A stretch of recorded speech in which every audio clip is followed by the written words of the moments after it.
Welcome to our channel. నేను మీ వెంకట్. రేపు game changer cinema release కాబోతుంది. బెనిఫిట్ షోలు లేవని చెప్పారు. ఎక్స్ట్రా షో కింద రేపు 6 షోస్ ఉన్నాయి. ఎర్లీ మార్నింగ్ 4 o'clock షో ఉంది. బెనిఫిట్ షోలకు పర్మిషన్ లేవన్న గవర్నమెంట్ మరి ఎలా పర్మిషన్ ఇస్తారో ఒకసారి సార్ని దర్శక నిర్మాత మన చిట్టిబాబు గారిని అడిగి తెలుసుకుందాం. సార్ నమస్తే సార్. సార్ మొన్న పుష్ప ఇష్యూ జరిగింది, ఒక మహిళ చనిపోవడం జరిగింది. ఇదే కాంగ్రెస్ గవర్నమెంట్ బెనిఫిట్ షోలు లేవు, ఎక్స్ట్రా షోలు, టికెట్ రేట్ల విషయాలు కూడా పెంచడం లాంటివి ఏం జరగవు అని అన్నారు. మరి ఇప్పుడు 4 o'clock కి early morning 4 o'clock show extra show కింద పర్మిషన్ ఇచ్చారు, టికెట్ రేట్లు కూడా పెంచారు. దీన్ని ఎలా చూడొచ్చు? బెనిఫిట్ షో వేరు, ప్రీమియర్ షోలు వేరు. బెనిఫిట్ షో అనేది వద్దని మా లాంటి వాళ్ళు ఎప్పటి నుంచి అడుగుతున్నారు. బెనిఫిట్ షోలు వద్దు, రేట్లు పెంచడం కూడా కరెక్ట్ కాదని మా వాదన. బట్ బెనిఫిట్ షో అనేది టోటల్ గా అసలు బ్లాక్ మార్కెట్, భయంకరమైన బ్లాక్ మార్కెట్. టికెట్ దగ్గర టికెట్ బ్లాక్ లో అమ్మితే అరెస్ట్ చేసి లోపలేస్తారు. దాన్ని అఫీషియల్ చేయటం 3,000కి 2,000కి అమ్ముతుంటే అఫీషియల్ చేయటం దాన్ని వద్దని ఈ టికెట్లు రేటు పెంచుకుంటూ అడుక్కుంటున్నారు. సో వీళ్ళు అడుక్కుంటాం మొదలెట్టినాక ఈ దరిద్రం అంతా. నువ్వు డబ్బు పెట్టి ఖర్చు పెట్టి తీసావు, ఎవడు తీయమన్నాడు? ప్రేక్షకులు తీయమన్నారా? నేను అడిగారు, మంచి సినిమా తీయమన్నారు.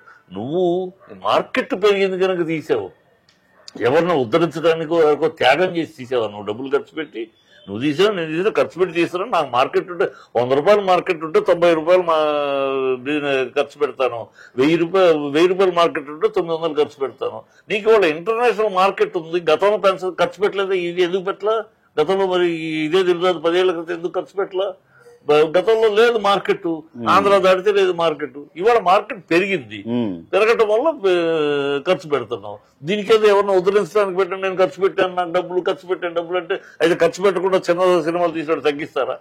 ఏమి పిచ్చి అడుక్కుంటామే, ఈ సిగ్గుమాని అడుక్కుంటాం. ఈ అడుక్కుంటంలో మాకు బిర్యానీ కావాలి, కూల్ డ్రింక్ కావాలంటే బిర్యానీ ఇవ్వను, కూల్ డ్రింక్ ఇస్తారని ఇచ్చినట్టు ఉంది. అంతే చెప్తే దరిద్రం. రేట్లు పెంచుకుని 150 రూపాయలు మొదటి రోజు, రెండో రోజు నుంచి 100 రూపాయలు పెంచుకోవచ్చు, 4 రోజులు ఏదో పెంచుకోవచ్చు. అది ఎందుకు? ఆ కర్మ అడుక్కున్న ఆ కర్మ ఎందుకు? ఈ దరిద్రం, ఇది కొత్త అలవాటు. ఇదివరకు లేదు, ఒక దశాబ్ద కాలంగా మొదలైంది ఇది. ఈ అడుక్కుంటారు, రేట్లు పెంచమని బెచ్చబెత్తినట్టు ఎత్తుకుంటారు. కోట్లు పెట్టి సినిమా తీసి, సినిమా బాగుంటే ప్రేక్షకులు చూస్తారు. ఇది పుష్ప 1 కానీ, అఖండ కానీ, ఆ రోజు ఆ టైంలో రిలీజ్ అయిన సినిమాలన్నీ, సూపర్ హిట్ అయిన సినిమాలన్నీ ఇవి కూడా రేట్లు మొన్నే చెప్పారు కదా సార్, గవర్నమెంట్ పుష్ప ఇష్యూ జరిగినప్పుడు మేము ఎక్స్ట్రా షోలు ఉండవన్నారు. మరి ఇప్పుడు ఎలా ఇచ్చారు పర్మిషన్? ఏ మూటలు అందుకున్నారో ఏమో, మరి ఏ మూటలు అందుకున్నారో, ఏం జరిగిందో. అంటే ఇప్పుడు రెడ్లు అంటే బయట నడుస్తుంది. దిల్రాజు గారు ఎఫ్డీసీ చైర్మన్ రెడ్డి, రేవంత్ రెడ్డి గారు రెడ్డి, కోమటిరెడ్డి వెంకటరెడ్డి గారు రెడ్డి. రెడ్లు అవడం వల్లే బెనిఫిట్ షోకి ఇప్పుడు ఎక్స్ట్రా షోకి పర్మిషన్ ఇచ్చారని చెప్పి బయట నడుస్తుంది. అది లేదు అంటే రెడ్డి అని మనం అంటగచ్చే అవకాశం, అది కూడా ఒక పాయింట్ అయితే ఇవ్వచ్చు. కానీ బట్ గతంలో కూడా ఇచ్చారు కదా.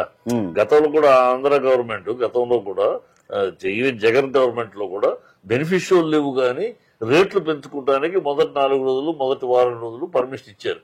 అప్పుడు కూడా పెంచుకున్నారు, ఏదో వాళ్ళు పెంచుకుంటే వాళ్ళ కర్మని.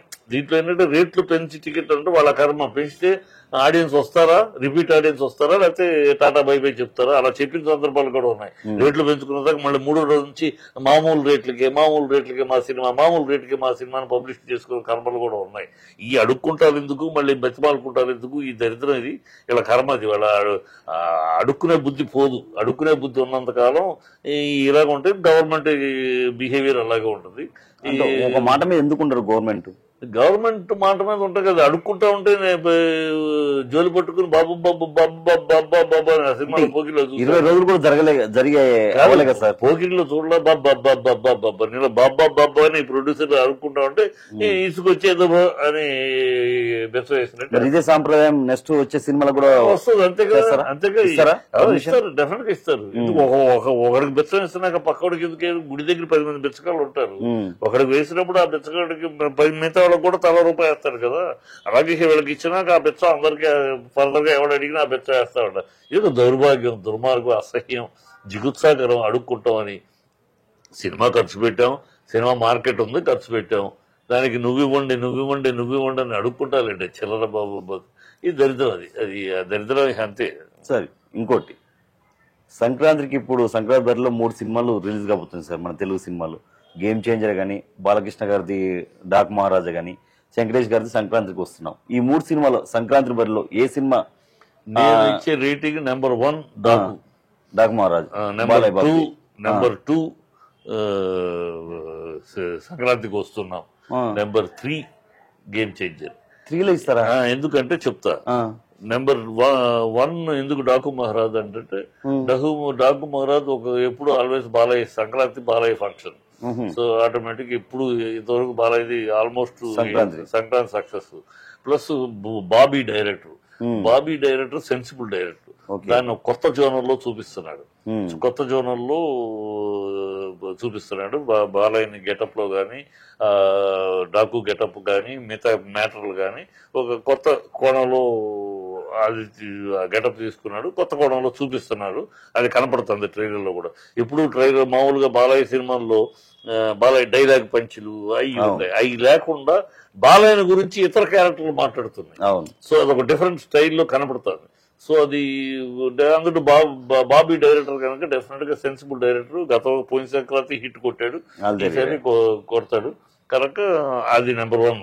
అన్ని కారణాలు ఉన్నాయి సక్సెస్. నెంబర్ 2 ఎందుకు వెంకటేష్ సినిమా అంటే, నెంబర్ 2 వెంకటేష్ సినిమా సంక్రాంతి బరిలో హిట్ కొట్టి వచ్చారు. ప్లస్ సంక్రాంతి బరిలో తనకి ఎప్పుడు కూడా ఫ్యామిలీ ఓరియంటెడ్ సినిమా వెంకటేష్ వస్తే హిట్టే. అది లక్ష్మి అవ్వచ్చు, F3 అవ్వచ్చు, దృశ్యం అవ్వచ్చు, ఎనీ సినిమా అంత ఫ్యామిలీ ఓరియంటెడ్ సినిమా అంటే వెంకటేష్ సినిమాకి ఫ్యామిలీస్ ఎగబడతారు. ఈ Sankranti season family oriented festival ఇది ఒక ఏదో మాస్ అనో అందరు ఫ్యామిలీగా కూర్చుని ఫ్యామిలీగా సినిమాలకు వెళ్ళి ఫ్యామిలీగా ఫంక్షన్ చేసుకునే ఒక ఫ్యామిలీ ఫెస్టివల్ ఇది. Family festival. సో ఈ ఫ్యామిలీ ఫెస్టివల్ కి ఆ ఫ్యామిలీ పిక్చర్ అది. సో ఖచ్చితంగా అది నెంబర్ 2. నెంబర్ 3 అని ఎందుకు గేమ్ చేంజర్ ఇచ్చారంటే, ఆల్రెడీ గేమ్ చేంజర్ మీద ఓల్డ్ స్టైలు, ఇంకా పాత శివాజీ ఒక్కడు ఈ బేస్డ్ మ్యాటర్ గానే ఉన్నాయి. కొత్తదనం లేదు, కొత్త టెక్నాలజీ, శంకర్ తన ఏదో కొత్త మెటీరియల్ కొత్తగా లేదు అనేది ఆల్రెడీ బయటకు వచ్చేసింది. ఆల్రెడీ సెన్సార్ US లో సెన్సార్ చేసినప్పుడు అక్కడ నుంచి బయటకు వచ్చింది మాట. అదే పాత సినిమా చూసినట్టే ఉంది.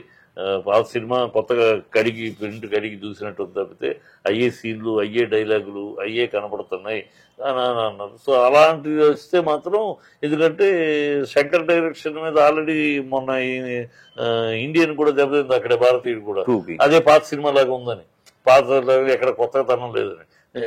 శంకర్ ఇప్పుడు అదే రూట్ లో కనపడుతుంది, టాక్ అంతా అలాగే ఉంది కనుక అది రిస్కీ ఎఫ్ఐఆర్ లో ఉంది. అందుకే నెంబర్ 3 అది. కానీ 3 సక్సెస్ అయ్యే అవకాశాలు ఏంటంటే, సంక్రాంతి బరి ఎప్పుడు కూడా 2 సూపర్ హిట్లని, ఒక హిట్ని కాపాడుద్ది, పోషిస్తుంది. సో 3 ఉన్నాయి కనుక ఈ 3 మీరైతే డాకు మహారాజ్కి ఫస్ట్ మంచి రేటింగ్ ఇస్తారు. డెఫినెట్ గా. ఎందుకంటే ఆ డైరెక్టర్ అవ్వచ్చు, గెటప్ అవ్వచ్చు, బాలయ్య మీద కొత్త వెరైటీగా, బాలయ్య మీద ఎప్పుడు కూడా కొత్త స్టైల్లో ఎది చూపించినా హిట్టే. ఎందుకంటే బాలయ్యకి దొరికింది చాలు కదా, ఎమోషన్ క్యారీ చేయడంలో బాలయ్యని మించిన వాడు లేడు, బ్రహ్మాండంగా క్యారీ చేస్తారు. సో అది కనపడుతుంది. సో లేటెస్ట్ రాజ్యం లేని రాజు అక్కడే ఉంది పంచ్, రాజ్యం లేని రాజు ఎలా అనేది అక్కడే పంచ్ ఉంది. సో డెఫినెట్ గా ఎమోషన్ క్యారీ ఉంటుంది, బ్రహ్మాండంగా ఉంటుంది. చూద్దాం సార్, మీరు చెప్పినట్టు డాకు మహారాజు మరి నెంబర్ 1 ఉంటుందా, మరి ఏం సినిమా ఉంటుందో చూడబోదాం. Thank you sir.